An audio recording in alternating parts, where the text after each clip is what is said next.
Hey guys, today's video is going to be a foundation review on the NYX Stay Matte But Not Flat Powder Foundation. And this video is going to be a little different from the rest of my foundation videos because this is a collaboration with the lovely ladies of the Beauty and the Vlog Facebook group. We all got together and decided to do a review on this product. We all have different skin tones and skin types. So please check their videos out to kind of get a more well-rounded review or different opinions based on different skin types of this foundation. And for your reference, I am in the shade Soft Beige and I have oily acne-prone skin. So let's get on to kind of the format of my foundation reviews. First is of course the intro right now where I kind of give a background. And then I head on to the application of the foundation where I kind of give you my tips and tricks of how to best apply this foundation because I have been trying this out for a few weeks now. And then lastly, I am going to have a full day wear test where I wear the foundation for at least 8 hours and then report back to you with close-ups and then my final concluding remarks. So if that's something you're interested in, please keep watching. Let's get on to kind of what this foundation claims. So this is, as the name suggests, is a matte foundation. So that right away tells me that it's kind of more geared towards oily skin types. It also claims that it is mineral rich, talc free, oil free, water resistant, and sweat resistant, which is interesting. I've never heard of a sweat resistant foundation before. And then it says it feels like silk on skin. And you know, right, I'm wearing it now, but yeah, it feels just fine on the skin. Anyway, this foundation retails for approximately $9.50. I got this at my local Target, but my local Target only carried 3 shades, and they were all the similar, within the same shade range, which is kind of lame because there's more than just one skin type. But on NYX's website, there are up to a total 30 shades, which is pretty amazing. So if you have a more darker, deeper skin tone, then I think your best bet would be to find it online. Anyway, this foundation also claims to be a medium to full coverage, and I'll go in more detail with that with the application part, but I can say that it is definitely, you can build up the foundation to the coverage that you need. As you can see, I went for a more medium to a little bit full coverage.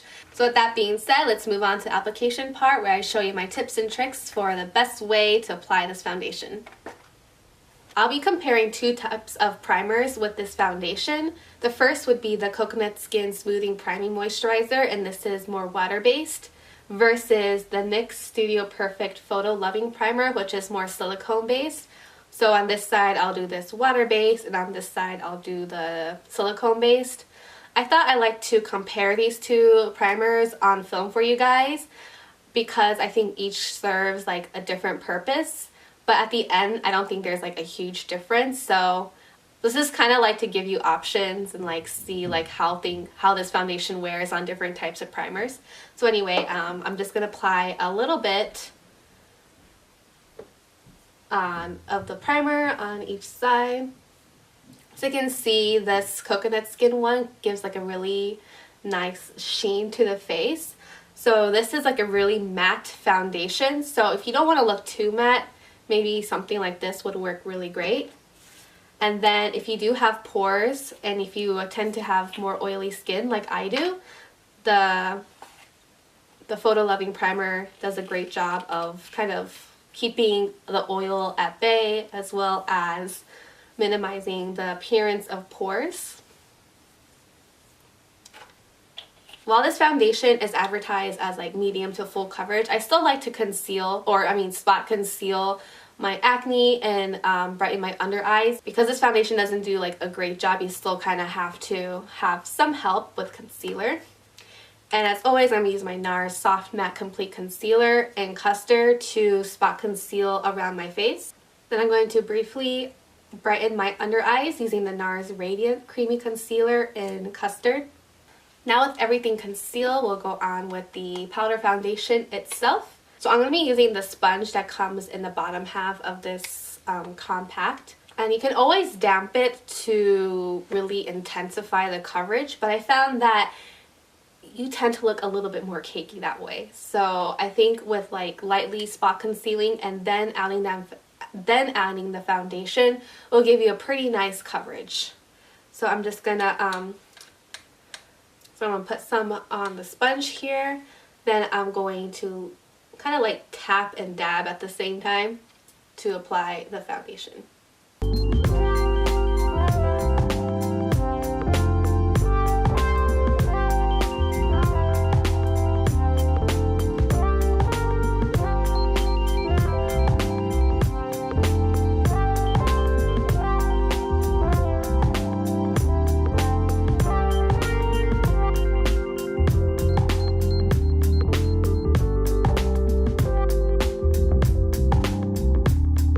Now everything's been applied.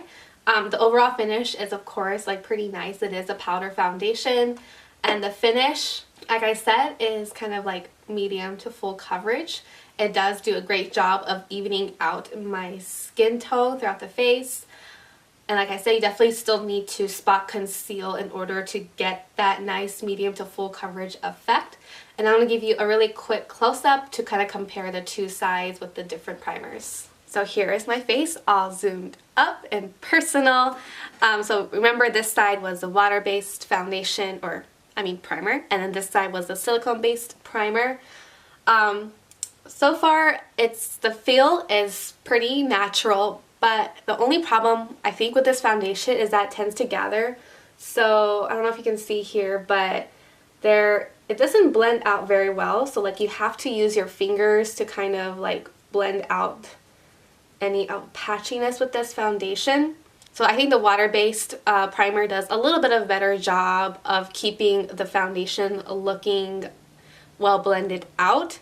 So be careful of that. Another thing to be mindful of is as you're applying, the powder does kind of gather around your nose, like any ridges of your face, so make sure that part is blended out. I kind of already did that, but I did have to go back and kind of like blend out any like gathering. So yeah, the overall finish, like overall feeling of the finish is great. It's just you have to be mindful of like patchiness as you apply it. So silicone side does not do that great of a job of doing that, but my pores are a little bit more minimized as expected.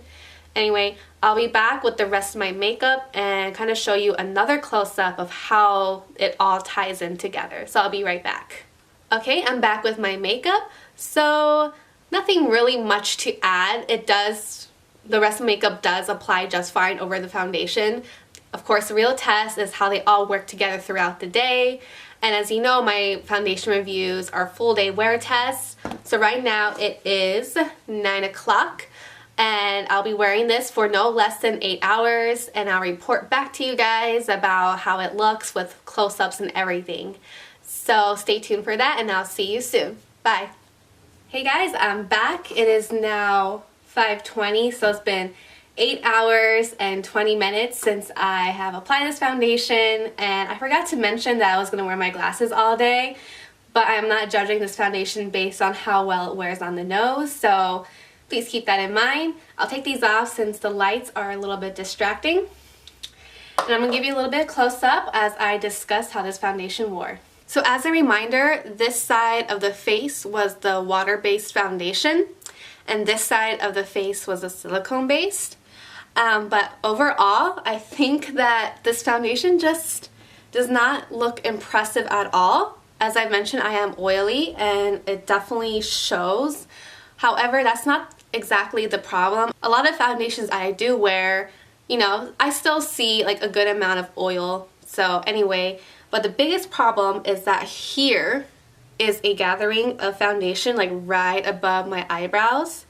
It just like starts to you can kind of see the powder kind of gather together and oxidize a little bit, so it tends to look a little bit darker towards the end of the day. And then also it's a lot more apparent around the nose where you see foundation gathering around here and around here, and my glasses did not touch that area, so I know it wasn't that.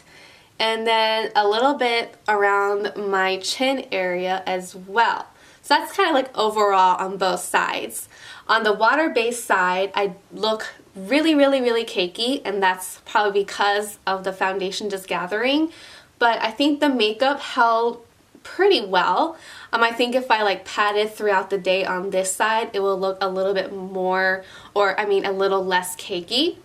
And this side here was the silicone based, and while it looks less cakey and my pores are definitely less apparent, the makeup I don't think held very well. So here's where my blush was, and it just kind of looks like a little area of like redness, where this side was a little bit more natural looking.